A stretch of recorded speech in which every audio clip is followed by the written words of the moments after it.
ওম নমঃ শিবায়। রাধে রাধে বন্ধুরা, কেমন আছো তোমরা সবাই? আশা করছি তোমরা সকলে অনেক অনেক ভালো আছো। আজকে আমিও আমার গোপালেতে আমি তোমাদের সাথে শেয়ার করছি আমাদের বাড়িতে আসা এই নতুন সদস্যের কীভাবে আমি অভিষেক করলাম।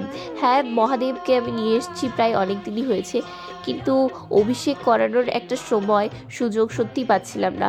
তো যেহেতু চৈত্র মাস পড়েই গেছে, তো চৈত্র মাসের এই প্রথম দিনেই কিন্তু আমি বাবার অভিষেক করিয়ে নিচ্ছি। ভিডিওটা হয়তো অনেক দিন পরেই আমি আপলোড করছি, আসলে কি বলো তো, এডিটিং করার সময়ই পাইনি। তো বাবাকে বসিয়ে দিয়েছি বাবার সিংহাসনে, এবং একে একে আমি কিন্তু পঞ্চানমৃত দিয়ে বাবার অভিষেক করিয়ে নেব। প্রথমে দুধ দিয়ে নিয়েছি, দুধ দিয়ে অভিষেক করিয়ে নিচ্ছি। ওম নমঃ শিবায়, ওম নমঃ শিবায়, ওম নমঃ শিবায়। তারপরে আমি একে একে দই, মধু, ঘি, চিনি দিয়ে কিন্তু বাবার অভিষেকটা সম্পন্ন করব। আর আজকের এই ভিডিওতে, যেহেতু এটা একটা শর্টস ভিডিও, আমি তোমাদের সাথে শেয়ার করছি একটা ছোট্ট ব্লগ, তো একটা বড় ব্লগ নিয়ে আসবো, এবং সেই দিন কিন্তু আমি দেখাবো আমি কীভাবে বাবার সম্পূর্ণ পুজোটা করি।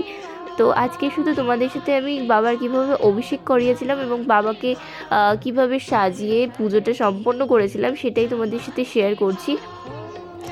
বাবাকে স্নান করিয়ে পরিষ্কার করিয়ে নেওয়ার পর আমি বাবার কাছে বাবার ত্রিশূল এবং ডমরুটা দিয়ে দিচ্ছি, এবং তারপরে নিজের হাতে গাঁথা এই আকন্দ ফুলের মালাটা বাবাকে পরিয়ে দিলাম।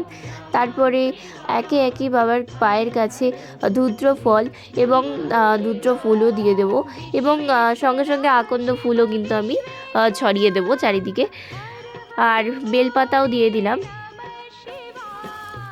আজকের এই ভিডিওটা কিন্তু খুবই ছোট্ট, আর বন্ধুরা আমি কিন্তু আবারও বলছি, আমি আবারও একটা বড় ব্লগ নিয়ে আসব, এবং কিভাবে সেদিন বাবার পুজো করি সমস্তটাই তোমাদের সাথে শেয়ার করব।